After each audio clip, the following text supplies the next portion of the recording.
사람을 두 부류로 나눈다고 할 때 가장 확실하고 쉬운 게 성별, 그러니까 남자와 여자로 구분하는 겁니다. 그럼 이렇게 나눠보는 건 어떨까요? 내가 용서받을 게 많다고 생각하는 사람, 이쪽은 내가 용서할 게 더 많다고 생각하는 사람. 여러분은 어느 쪽입니까? 용서받을 게 많습니까? 아니면 용서해야 할 게 더 많습니까? 대충 그 사람의 성격이 나오죠. 부부싸움을 할 때 보통 누가 사과를 하죠? 당연히 잘못한 쪽에서 하겠지만 그게 애매할 때도 있잖아요. 그럴 때 손을 내미는 거는 거의 다 마음이 여린 쪽입니다. 용서할 게 더 많다고 생각하는 사람하고 용서받을 게 더 많다고 생각하는 사람, 여기도 비슷합니다. 자기 주관이 강할수록 용서할 게 더 많다고 생각하고 마음이 여릴수록 용서받을 일이 많다고 생각할 겁니다. 우리는 지난 시간에 만달란트와 백데나리온 비유를 살펴봤습니다. 용서하지 않는 사악한 종의 비유죠. 이 비유는 오로지 한 방향, 용서하는 쪽에만 초점을 맞추고 있습니다. 그러니까 만달란트 탕감받은 네가 이 세상에서 만나는 각종 다양한 100데나리온짜리 그런 일은 다 용서하고 지내라, 이런 교훈이잖아요. 살다 보면 용서해야 되나 말아야 되나 이거 가지고 고민할 때가 있기는 하지요. 그런데 그런 일이 생각보다 많지 않습니다. 조금 전에도 말했다시피 마음이 여린 사람이라면 본인이 피해를 받고도 용서는커녕 내가 그때 왜 좀 더 잘해줄 걸, 왜 못 그랬지, 이러면서 후회하거든요. 그런 사람이 무슨 용서할까 말까 이런 걸 가지고 고민을 하겠어요. 꼭 그렇지 않더라도 잘못한 누군가가 정말로 진심으로 사죄를 한다면 우리는 보통 정말로 진짜 상상도 못할 정도의 엄청난 일이 아니고서는 대부분 용서하지 않습니까? 그거 가지고 용서할까 말까 하면서 막 잠도 못 자고 이러지는 않아요. 그런데 정작 용서해야 되나 말아야 되나 이거 가지고 고민할 일이 거의 살면서 생기지 않는 이유는 따로 있습니다. 진심으로 용서받으려고 가해자가 찾아오는 경우가 별로 없거든요. 어떻게 보면 그러니까 이 세상은 뻔뻔한 가해자와 고통하는 피해자로 넘치는 사회라고도 할 수 있습니다. 왜 뻔뻔한 가해자가 그렇게 많을까요? 왜 용서받아야 된다는 생각 자체가 들지 않는 걸까요? 그 이유는 간단합니다. 자신이 상대를 어떻게 파괴했는지, 자신이 상대의 인생을 어떻게 망가뜨렸는지, 피해자가 자기 때문에 얼마나 고통하는지를 모르기 때문입니다. 여기 남의 집 귀한 아들을 유괴해서 살해한 짐승 같은 놈이 하나 있다고 칩시다. 그 인간이 감옥에 들어가서 시간이 좀 지난다고 피해자에게 진심으로 용서를 구하려는 그런 마음이 들까요? 아니요. 안 듭니다. 그런 마음이 들 놈이었으면 애초에 그런 짓을 하지도 않아요. 그러면 이런 짐승 같은 놈은 죽을 때까지 뻔뻔하게 살다가 끝나는 걸까요? 꼭 그렇진 않습니다. 만약에 이 짐승 같은 놈한테 자식이 하나 있다고 치자고요. 그리고 이 인간도 애비니까 자식을 사랑한다고 가정하자고요. 그 자식이 나중에 애를 낳아서 이놈한테는 손주가 생기는 거겠죠. 그 손주가 지 같은 놈한테 유괴당해 살해당하는 꼴을 본다면 아마 깨닫겠죠. 지가 무슨 짓을 했는지. 그렇다면 그때는 조금이나마 피해자에게 용서를 구해야 되겠다는 생각이 들지도 모르겠습니다. 얼마 전에 안희정 전 충남지사 그 성범죄 문제를 다룬 몰락의 시간이라는 책을 읽었습니다. 그리고 나서 시간이 좀 지났지만 당시 영상을 몇 개 찾아서 봤어요. 한 가지는 명확하더라고요. 안희정 씨가 자신의 그 잘못 때문에 가족이 당한 그 고통, 그 피해에 대해서는 절실하게 공감하는 게 분명했습니다. 그런데 정작 피해자를 향해서는 그런 것 같지가 않더라고요. 정말로 그랬다면 서로 합의된 관계였다고 하면서 그렇게 오랜 시간 재판을 하지 않았겠죠? 안희정 씨한테는 딸이 없지만 만약에 딸이 있다면, 그래서 그 딸이 그 피해자와 비슷한 일을 당한다면 그때는 알 겁니다. 상대가 어떤 고통을 겪었는지. 그렇다면 진심으로 사과하고 싶을 수도 있겠죠. 사람은 자기가 당하기 전에는 모릅니다. 체험하지도 않고 상대의 고통을 미리 당겨서 공감할 수 있는 사람이라면 그런 사람은 성인의 반열에 올려도 하나도 이상하지 않아요. 상대방의 고통을 정말로 절절하게 느껴서 용서를 구하는 사람한테 특징이 있죠. 피해자가 용서할 때까지 반복해서 지치지 않고 계속 용서를 구한다는 겁니다. 부부간에 가끔 이럴 때 있잖아요. 뭔가 이제 크게 잘못한 남편이 아내한테 와서 막 소리를 쳐요. 미안하다고 했잖아. 도대체 몇 번, 얼마나 더 내가 용서를 빌어야 하는데. 이러면서 또 싸워요. 그죠? 그런데 진짜 상대의 고통을 안다면 이런 말은 하지 않을 겁니다. 중요한 건 이겁니다. 상대의 고통을 알 때에만 진짜 용서를 구할 수 있다. 따라서 그런 사람은 모를 수가 없어요. 뭘요? 용서받았을 때의 감격을, 용서받았다는 희열을 모를 수가 없습니다. 따라서 이 말을 조금 뒤집으면 이렇게도 말할 수 있어요. 상대에게 내가 입힌 피해, 고통을 제대로 느끼지 못하는 한 서로 내가 용서를 받았다고 해도 그 용서의 가치를 제대로 알 수가 없다. 용서의 가치를 모르는 가해자는 어떻게 보면 매일 새벽 공사판에 나가서 생명을 걸고 죽을 뚱살뚱 애를 써가지고 땀을 흘리면서 이렇게 남편이 벌어다 준 그 돈의 가치를 모르고 펑펑 쓰는 철없는 아내랑 비슷합니다. 그러면 이거를 10,000달란트 비유 여기에 한번 적용해 보자고요. 10,000달란트를 상감받았다는 그 종, 용서받은 그 가치를 알았을까요? 와, 10,000달란트, 우와, 정말 엄청나, 감격이요. 이랬을까요? 아니요. 전혀 아닐 겁니다. 왜요? 근본도 안 된 양아치라서?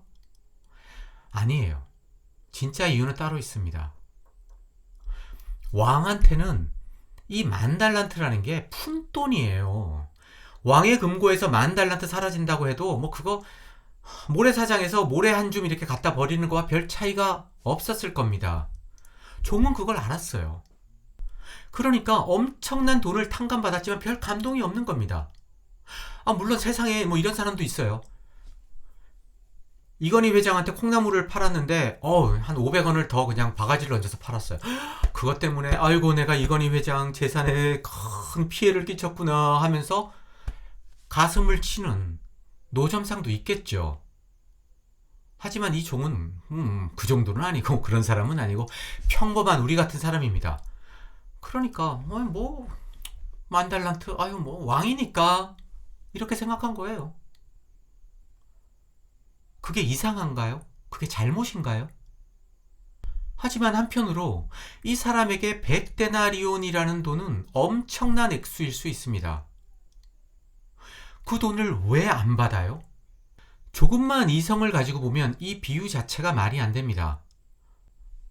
나한테 10,000달란트 탕감해 준 건 왕이에요. 나한테 100데나리온 빌린 사람은 다른 사람이라고요. 왜 내가 왕한테 탕감받았다고 해서 다른 사람한테 빌려준 걸 안 받아야 되죠? 뭐 이런 경우는 말이 돼요. 나중에 내가 세상이 바뀌어가지고 왕한테 돈을 빌려준 그런 세상이 왔다고 칩시다. 근데 그 왕이 나한테 갚을 수가 없게 되었어요. 그 액수가 얼마 안 된다고 치자고요. 그런 경우에도 내가 막 죽자 살자 받겠다고 하면 그건 나쁜 놈이죠. 왕이 이렇게 말할 수 있잖아요. 야, 옛날에 내가 너한테 10억 탕감해줬잖아. 그런데 너 나한테 꼭 그렇게 100만 원 받아야 되겠냐? 안 되죠. 나쁜 놈이죠. 하지만 이 경우는 전혀 달라요. 우리 속담에 이런 게 있습니다. 종로에서 뺨 맞고 한강에 가서 눈을 흘긴다. 왜 엄한 데 가서 한풀이, 왜 엄한 데 가서 분풀이 하냐라는 거예요. 그러지 말라는 거죠. 종로에서 뺨을 맞았으면 종로에서 눈을 흘기라는 거예요. 이거를 조금 바꾸면 이렇게 말할 수 있어요. 종로에서 호떡을 얻어먹었는데 왜 한강에 가서 떡볶이를 대접하라고 하느냐? 종로에서 호떡을 얻어먹었으면 종로에서 떡볶이를 대접해라. 이게 맞는 거 아닙니까? 왕한테 빌렸으면 왕한테 은혜를 받았으면 왕한테 갚으면 돼요. 왜 다른 사람한테, 다른 사람과의 동거래에 그게 연결되는 거죠? 찬송가 중에 주 달려 죽은 십자가라는 곡이 있습니다. 기독교 구원의 교리를 아주 짧지만 제대로 요약한 제가 보기에 아주 명곡입니다. 가사가 이래요. 주 달려 죽은 십자가 우리가 생각할 때에 세상에 붙은 욕심을 헛된 줄 알고 버리네. 주 달려 죽은 십자가 우리가 생각할 때에 이거 어떻게 바꿀 수 있죠?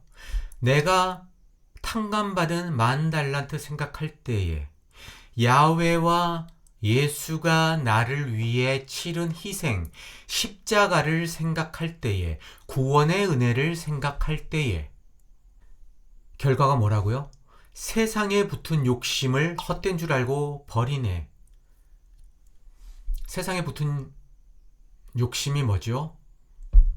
수도 없죠. 명예와 부귀, 각종, 물론 용서도 포함합니다. 그러니까 세상에 속한 욕심, 용서하기 싫은 마음, 이런 것도 다 들어가요. 다 버릴 수 있다. 아무것도 아니다. 이런 고백입니다.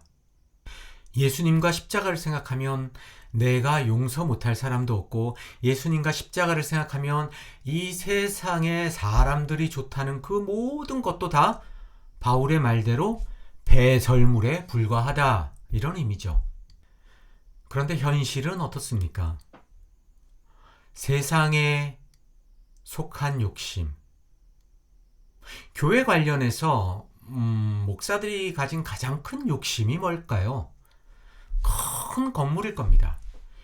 예배당 건축. 참 이상해요.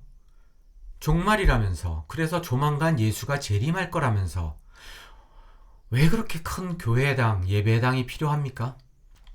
그게 다가 아니죠. 세상에 속한 욕심. 세습을 빼놓을 수가 없습니다. 그죠? 세습. 저는 한편으로 이해를 해요. 어떻게 남을 줍니까? 또 뭐가 있을까요? 최근 들어서 요즘 잘 나간다는 목사들이 이제 아주 열을 올리고 있는 게 하나 있습니다. 목사 정년 연장. 이것도 세상에 붙은 욕심 중에 하나가 아닐까요? 종교인의 경우에는 너무 건강한 것도 문제가 돼요. 어떻게 보면. 세상에 속한 욕심. 또 이거 빼놓을 수 없죠. 목사들의 단골 메뉴인 성범죄. 이거는 욕심이라는 단어도 좀 과하고 그냥 생양아치 짓이죠. 조두순하고 다를 바가 없습니다. 그런 인간들. 왜 이런 일이 비일비재할까요? 찬송가 가사대로, 또 우리가 살펴본 이 비유대로 하면 10,000달란트 때문에 100데나리온 아무것도 아니어야 될 것 같은데, 십자가만 보면 정말로 세상에 붙은 모든 욕심 정말로 하나도 중요하지 않아야 될 것 같은데 왜 이럴까요? 현실이. 답은 간단합니다. 비유 속에 나오는 종하고 똑같기 때문이에요. 뭐가 똑같아요? 용서받은 10,000달란트의 가치를 모르기 때문입니다. 아니, 왕한테 10,000달란트 사라지는 게 뭐가 그리 대수인데 왜 그것 때문에 내가 쟤한테 100데나리온을 안 받아야 되는데? 이거예요. 지금부터 이 부분을 조금 자세하게 설명을 하도록 하겠습니다. 먼저 종신형을 받은 두 죄수가 있다고 한번 생각해 보자고요. 한 사람은 진짜 사악한, 진짜 끔찍한 연쇄살인범입니다. 이놈은 뭐 당연히 종신형이에요. 그런데 감옥에 들어가서 이렇게 막 정말 회개를 했는지 뉘우쳤는지 아무튼 열심히 하고 막 봉사하고 그냥 별의별 짓 다 했어요. 그러다 보니까 가석방을 받았습니다. 감옥에서 장례를 치를 거라고 생각한 사람이 감옥을 나왔어요. 그 사람의 감격이 얼마나 크겠습니까? 옛날에는 이렇게 길을 걷다가 누가 툭 치기만 해도 그냥 붙잡고 칼로 막 죽이려고 하던 이런 정말 인간 같지 않은 놈이었는데, 감옥에서 나오고 나서는 정말 누가 툭 치고 막 시비를 걸어도 그냥 자기도 모르게 미소가 나와요. 그냥 하나도 화가 안 나는 거예요. 감격 그 자체입니다, 인생이. 길가에 핀 그냥 잡초를 봐도 그 잡초가 장미꽃처럼 보여요. 그런데 다른 종신형을 받은 죄수, 이 친구는 말 그대로 누명을 쓰고 들어간 사람입니다. 정말로 엉터리 변호사를 만나서, 그뿐 아니라 사악하기 이를 데 없는 검사와 무능하기 이를 데 없는 판사를 만나서 종신형을 받았어요. 그리고 무려 30년을 감옥에서 보냈습니다. 그런데 30년이 지나서 진범이 잡혔어요. 20살에 감옥에 들어간 사람이 지천명이 지나서 나왔습니다. 이 사람에게 감옥 나온 게 감동일까요? 누군가가 이 사람한테 가가지고 아이고 그래도 감옥에서 생을 안 마치고 이제 남은 인생 밖에서 살게 됐으니, 자유의 몸으로 살게 됐으니 얼마나 좋아요? 평생 감사하면서 사세요. 여기에 고개를 끄덕일까요? 이 사람의 마음은 전혀 그렇지 않을 겁니다. 오히려 원함과 억울함과 이런 거로 부들부들 떨지 않을까요? 100% 정확하다고는 할 수 없지만,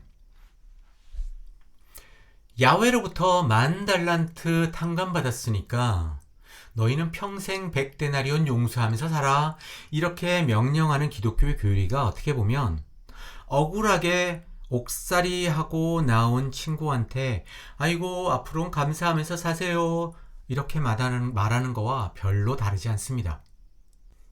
이게 무슨 말이냐고요? 기독교는 뭐죠? 기독교는 말 그대로 예수입니다. 예수는 구원이고요.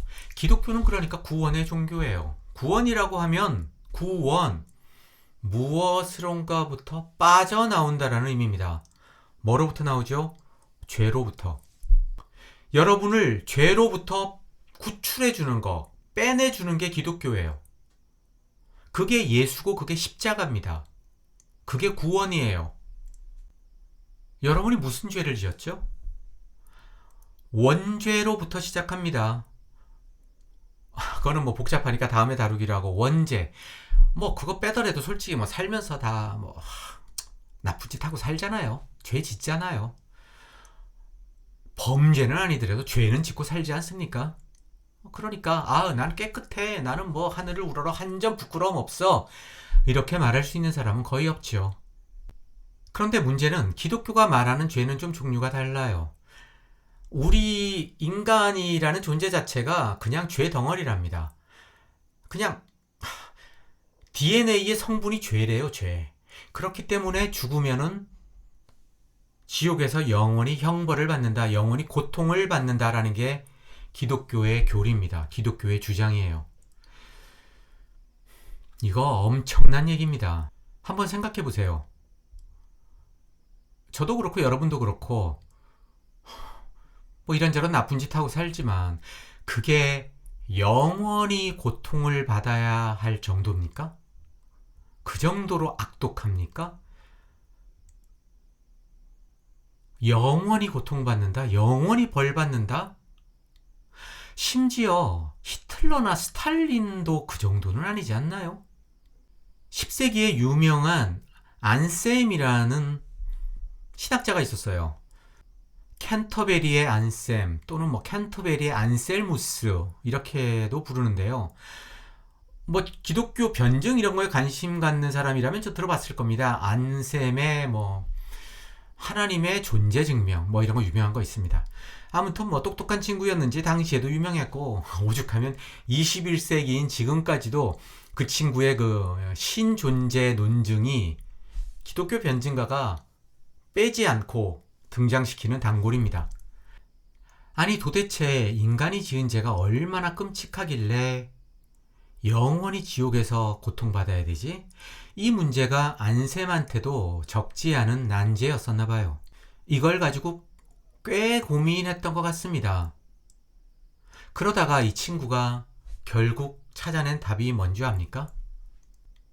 이겁니다. 그렇다.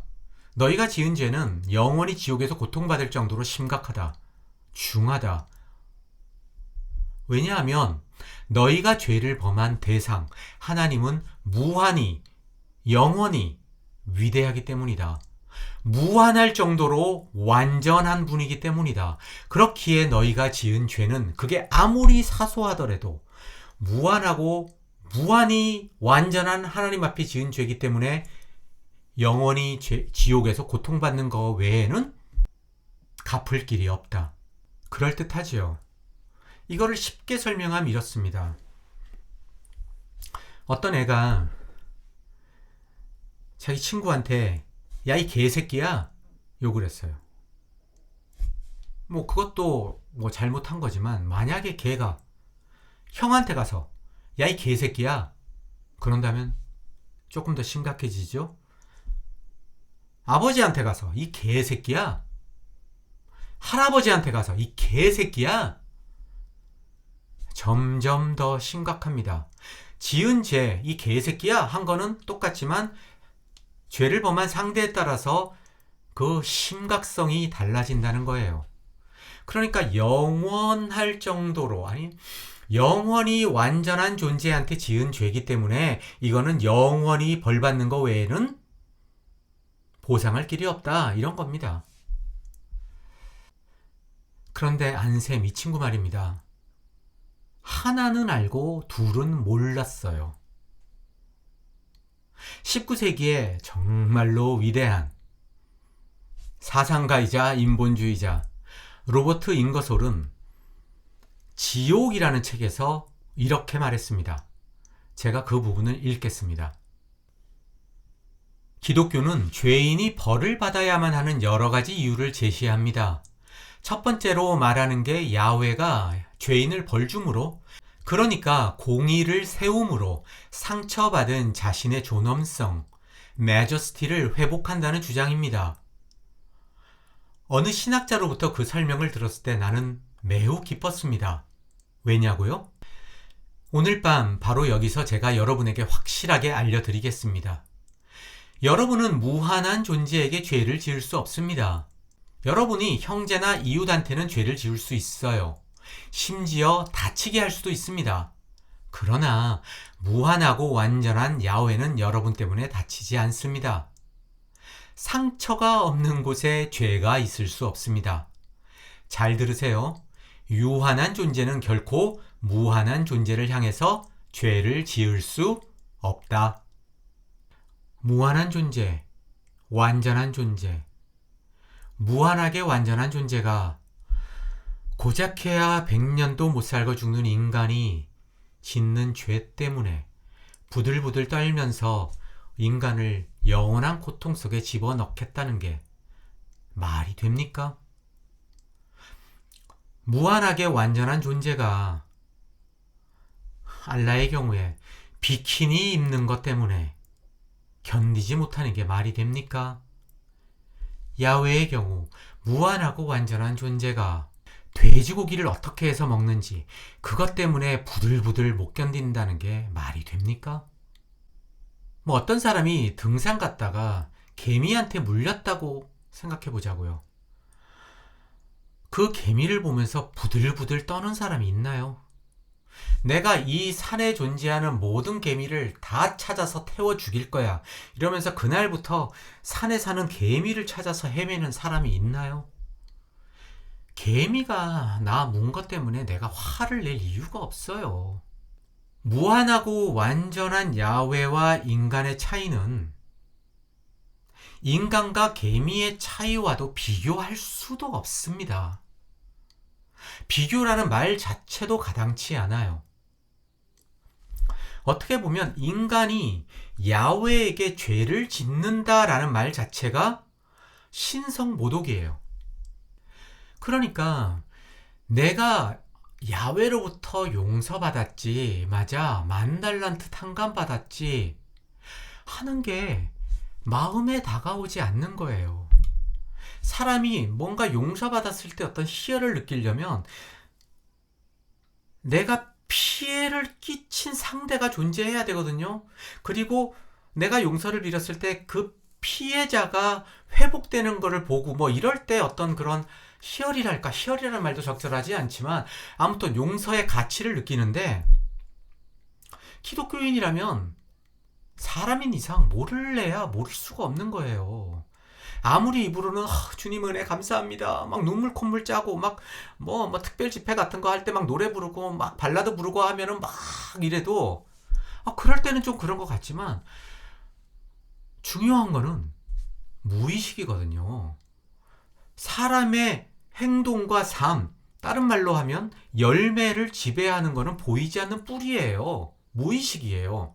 내 무의식이 진짜로 감사하는 마음이 없으니까 앞에서 말한 대로 예배당 짓고 세습하고 정년 연장하고 좀 예쁜 여자 젊은 여자 나오면은 그냥 정신을 못 차리고 이러는 거예요. 정말로 내가 정말로 말도 못할 엄청난 죄를 지었는데 그걸 용서받았구나 이런다면 어떻게 그러겠습니까?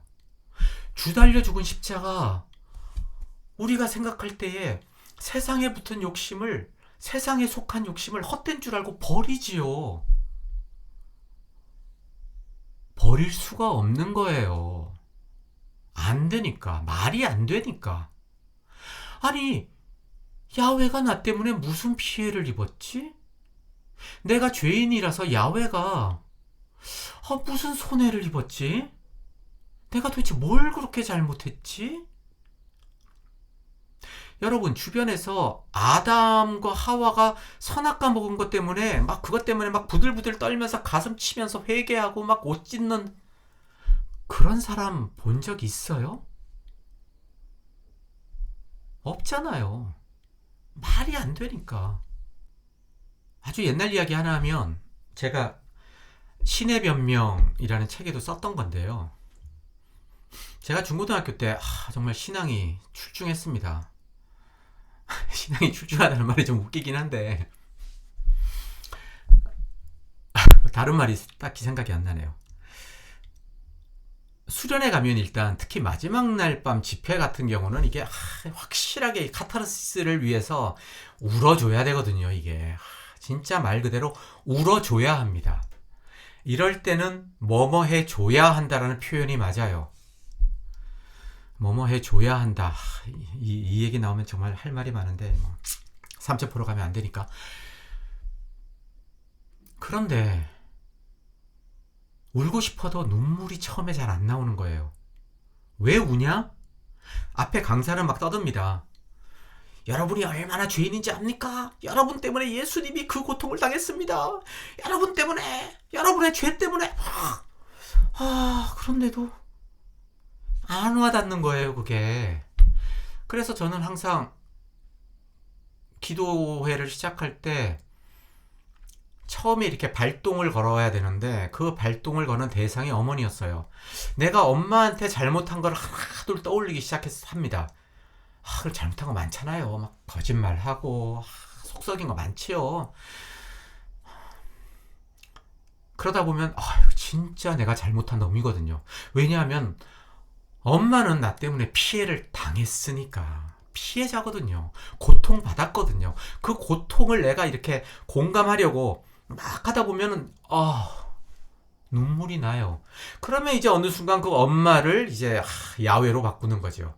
엄마 미안합니다 하다가 이제 야훼요 미안합니다 이거로 바꾸는 거예요. 그러면 이제 그때부터는 뭐 그냥 일사천리입니다. 그냥 고속도로 그냥 크루즈 딱 걸고 가는 거예요. 슉 그냥. 따라서 어떻게 보면 거의 모든 기독교인들이 근본적인 모순이라고 해야 할까? 아니면 어떤 불일치라고 해야 할까? 그런 문제를 안고 삽니다. 내가 피해를 주고 싶어도 줄 수도 없고, 솔직히 피해 준 것도 없는 존재에게 내가 피해를 준 가해자다라고 스스로를 이렇게 책망하면서 평생 살아야 해요. 그리고 거기에다가 헌신하면서 희생하면서 막 뭐 중간중간 그러면서도 계속 잘못했다고 하면서 살아야 됩니다. 그러니 어떻게 내적으로 인지 부조화가 생기지 않을 수 있겠어요? 조금 전에 이건희 회장한테 콩나물 팔면서 바가지 씌운 노점상 얘기를 했는데, 그 사람이 처음에는 그때 1,000원, 1,000원을 더 받아서 어떡하지? 이럴 수 있지만 남은 생애를 내내 내가 이건희 회장한테 이런 피해를 끼쳤는데 하면서 사는 게 말이 됩니까? 적지 않은 기독교인이 내가 죄인이다라는 이 부분에 있어서 깊이 자각하는 경우 거의 없습니다. 그런데 또 교회에서는 그러죠. 그거를 얼마나 깊이 자각하느냐의 여부가 너의 은혜의 수준을 결정한다. 너가 은혜 받은 사람인지 아닌지를 결정한다. 그런데 주변에 교회 열심히 다니고 그냥 하루 종일 교회에서 사는 사람들 물어보세요. 자기가 죄인인 거 가지고 별로 고민 안 해요. 제가 옛날에 막 열심히 믿을 때는 스스로 내가 나를 이렇게 막 마인드 컨트롤 하면서 나는 죄인이야 할 때는 내가 좀 남다르다고 생각했어요. 그래서 소위 복 받으려고 교회 다니는 이런 사람들 보면서 이렇게 한 수 아래로 보고 그랬는데, 지금 보면 그 사람들이 당연한 거예요. 내가 죄인이 아닌데, 아니 무슨 죄를 지었는데. 그러니까 그냥 날이면 날마다 나는 죄인입니다 하면서 이렇게 또 그거를 이렇게 막 이렇게 가르쳐야 되는 목사들 입장에서는 남들보다 어떤 그 인지 부조화가 더 심할 수밖에 없을 겁니다. 충분히 이해해요. 그래서 어떤 의미에서 그 양반들이 어떤 저지르는 일탈? 그렇다고 뭐 성범죄 이런 거는 잘못된 거지만 일탈 정도는 용서해야 되지 않나 이렇게 생각을 합니다. 물론 제가 피해받은 거 없으니까 내가 용서니 뭐니 운운하는 게 말이 안 되긴 하는데, 그래도 지금 우리가 하는 주제가 용서잖아요. 그래서 제가 이번에 이 달란트 비유를 보면서 좀 나름 결심을 했어요. 그렇게 일탈하는 목사들 용서하자. 70번에 7번까지도 용서하자. 이해하자. 오죽하면 그러겠냐. 다 인지 부조화가 가져다준 부작용이다. 용서하자. 오늘도 긴 시간 들어주셔서 고맙습니다. 다음 시간까지 안녕.